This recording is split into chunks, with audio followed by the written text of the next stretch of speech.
Assalamualaikum warahmatullahi wabarakatuh. Perkenalkan, saya Rian Perdipta Setiawan dari Prodi Pendidikan Administrasi Perkantoran, Fakultas Ekonomi Universitas Negeri Jakarta. Baik, di sini saya akan menjelaskan terkait penggunaan aplikasi untuk pengelolaan surat masuk dan surat keluar. Yang pertama-tama, di sini saya ingin menjelaskan bahwa video ini saya bikin untuk memenuhi tugas UTS semester 115 di mata kuliah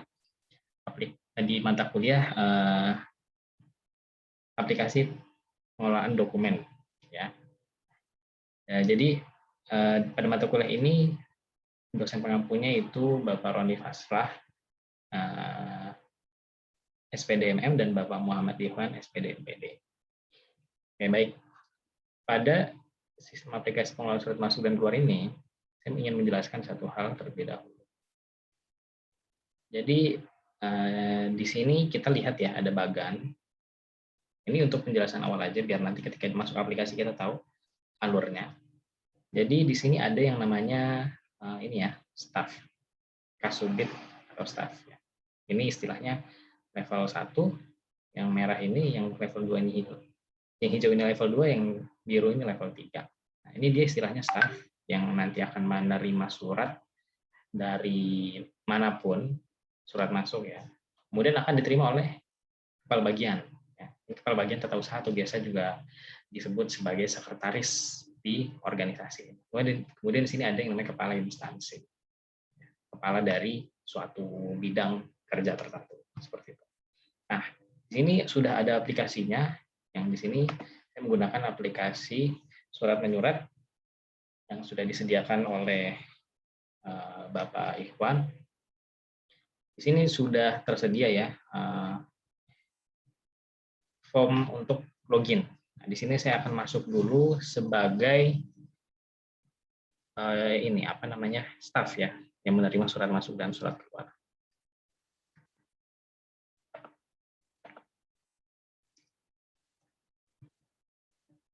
Di sini saya akan masuk. Ya, di sini sudah terlihat ya. Saya di sini menggunakan nama staf administrasi PT Raja Pinang. Nah, jadi di sini kita bisa melihat beberapa menu ya. Pertama di sini ada profil. Ya, kita buka dulu profilnya. Nah, di sini kita bisa mengubah profil ini sesuai dengan kebutuhan kita. Contoh di nama itu bisa staf administrasi atau staf keuangan dan lain sebagainya. Di sini ada email, alamat, telepon, dan sebagainya. Kemudian masuk ke master data, di sini ada bagian-bagian. Di sini bagian-bagiannya sebelumnya kan itu bagian-bagian di desa ya. Itu sudah saya rubah menjadi bagian-bagian ini.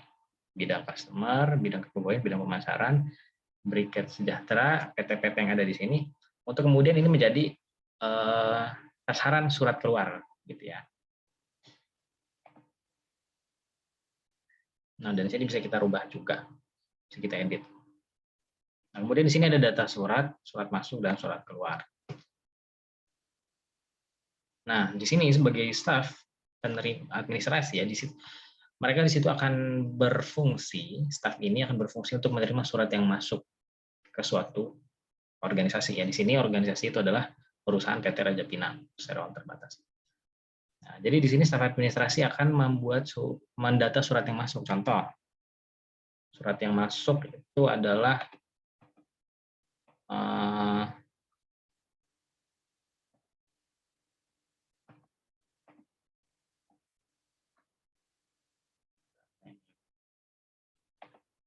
di sini misalkan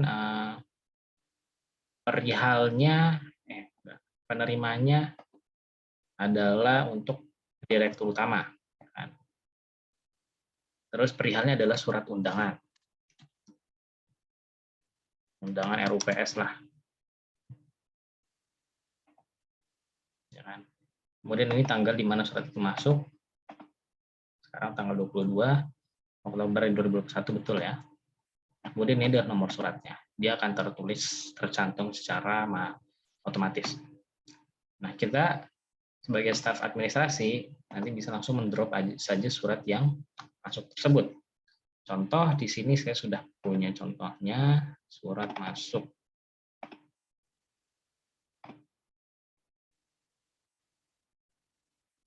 Nah, ini dia, suratnya sudah ada ya. Surat ini bisa langsung kita kirim. Nah, kita kirim ini menuju mana? Tadi, dari kepala bidang, dia akan, atau staf ya, itu dia akan menuju ke kepala bagian, atau sekretaris. Kemudian nanti dari sekretaris akan ditebus ke kepala instansi. Kita kirim, ya, maka surat tersebut sudah terkirim, sudah masuk ke sekretaris dan direktur. Nah, sekarang kita coba cek ya, kita logout, kita buka bagian sekretaris. Ya, bagian sekretaris itu username-nya adalah user. Password-nya sama. Oke. Ya, di sini sudah terlihat ya, ini adalah sekretaris PT Raja Pinang. Nah, data surat kita lihat di surat masuk. Nah, ini dia. Tadi surat yang dikirim oleh staf administrasi ternyata sudah masuk dan sudah terlihat di sekretaris ya. Sekarang kita bisa langsung lihat. Oh, ternyata adalah surat undangan RUPS. Oke. Kita kalau penasaran ingin buka suratnya, kita klik saja yang tadi, nggak terlihat lah suratnya. Seperti ini ya. Oke.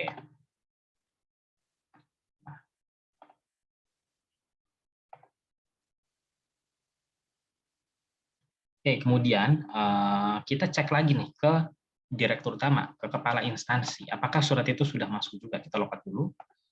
Kemudian kita masuk dengan kode admin.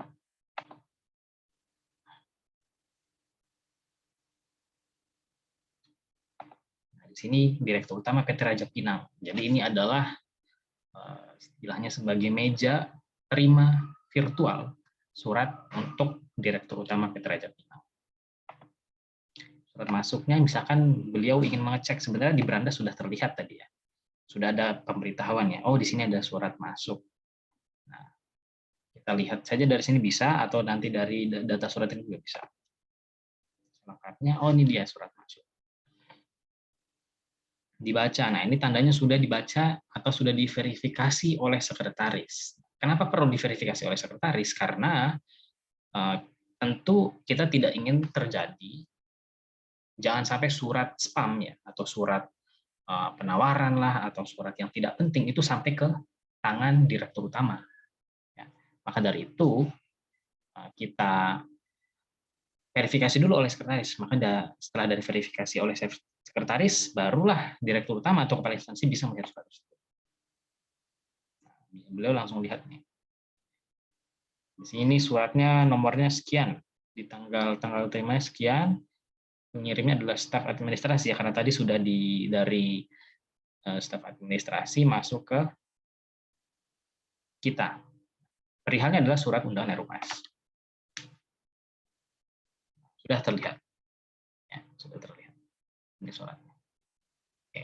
Jadi sesimpel itu untuk proses bagaimana surat masuk itu dari bawah, dari staf, kemudian menuju sekretaris, kemudian diterima oleh direktur. Sesimpel itu.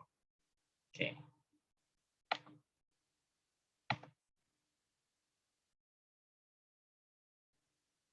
Nah, sekarang kita logout dan kita mencoba untuk praktek bagaimana surat itu keluar ya. Jadi tadi itu kan surat masuk dari bawah, dari staf administrasi, sekretaris, kemudian kepala instansi atau direktur utama. Nah, sekarang surat keluar itu dari kebalikannya. Jadi prosesnya dari direktur utama menuju sekretaris, kemudian nanti sekretaris yang akan meneruskan ke bawah. Seperti itu. Sekarang kita masuk lagi sebagai admin ya. Nah, di sini adalah akun direktur utama PT Raja Pinang. Nah, di sini beliau ingin membuat surat keluar. Ya. Oh ya, di sini data surat keluar masih keluar, ya. Masih kosong maksudnya. Maaf. Masih kosong. Kenapa? Karena sebagai seorang direktur, beliau bisa menulis surat, ya. Namun kemudian untuk inputnya itu adalah dikerjakan oleh sekretaris. Ya. Jadi di sini tidak ada menu untuk input surat keluar. Ya. Jadi nanti ya sebagai direktur harus apa ya, harus tahunya beres ya kan. Jadi apa tugas sekretaris, andai kata direktur justru yang harus mengelola surat itu. Nah, maka dari itu nanti ini adalah pekerjaan sekretaris. Yang sekretaris itu menulis surat yang diarahkan atau disuruh oleh direktur utama atau ketua instansi, kepala instansi. Sekarang kita masuk sebagai sekretaris. Ceritanya tadi sudah diperintahkan untuk menulis surat oleh direktur utama.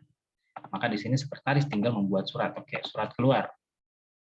Nah, di sini dia membuat surat baru, misalkan disuruh membuat surat undangan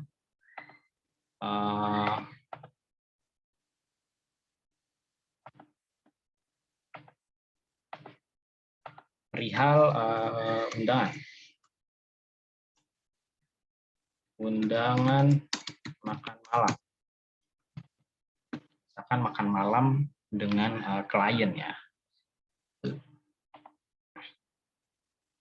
Kita ambil suratnya, contohnya surat yang ini. Kemudian dikirim. Nah, ketika dikirim ini, saya jelaskan lagi di bagian ini. Dari kepala instansi, dia akan mengirim ke bawah, menuju kepala bagian atau sekretaris. Ya, jadi nanti dari sekretaris baru ke bawah. Jadi alurnya seperti itu. Jadi ini kita mengirim menuju ke sekretaris. Berhasil dikirim.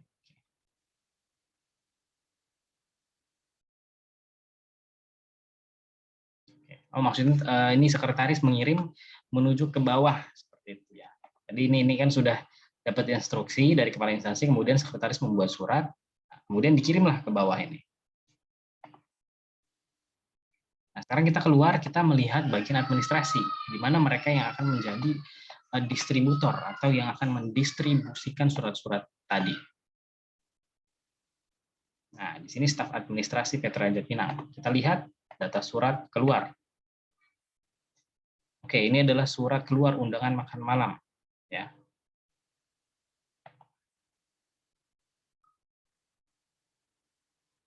Oke, nah ini suratnya sudah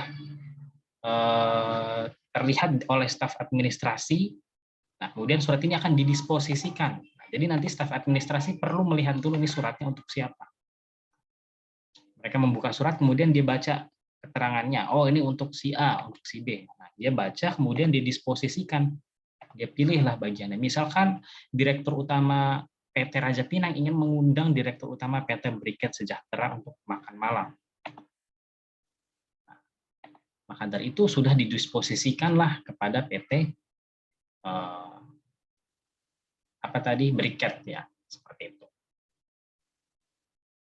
Ya, sesimpel itu teman-teman. Nah, tadi sebenarnya juga ada pilihan apabila kita ingin memberi peringatan atau membuat tanda bahwa ini adalah surat yang urgent yang harus segera dibaca atau diterima atau dikirim.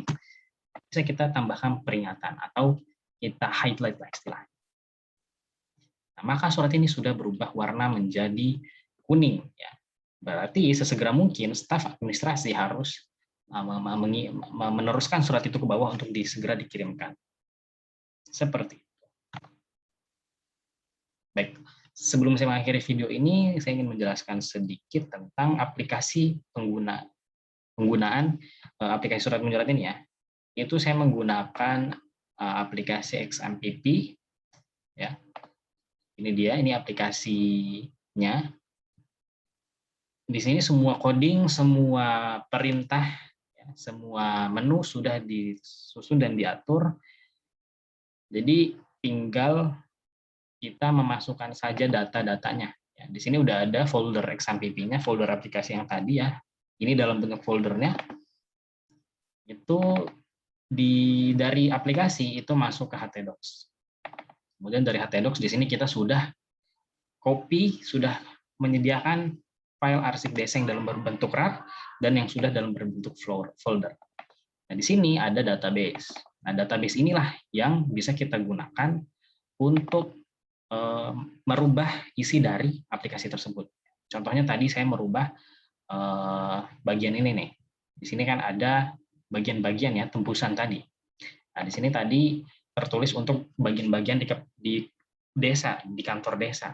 Nah, karena saya menjelaskan tentang bagaimana surat itu berproses di perusahaan, maka saya menggunakan contoh perusahaan dan saya rubah di sininya. Seperti itu. Baik, mungkin sekian penjelasan dari saya terkait bagaimana surat masuk dan surat keluar itu kita data oleh aplikasi surat menyurat tahun 2017. Terima kasih atas perhatiannya. Mohon maaf apabila ada kekurangan. Semoga bisa bermanfaat bagi teman-teman semua. Terima kasih. Assalamualaikum warahmatullahi wabarakatuh.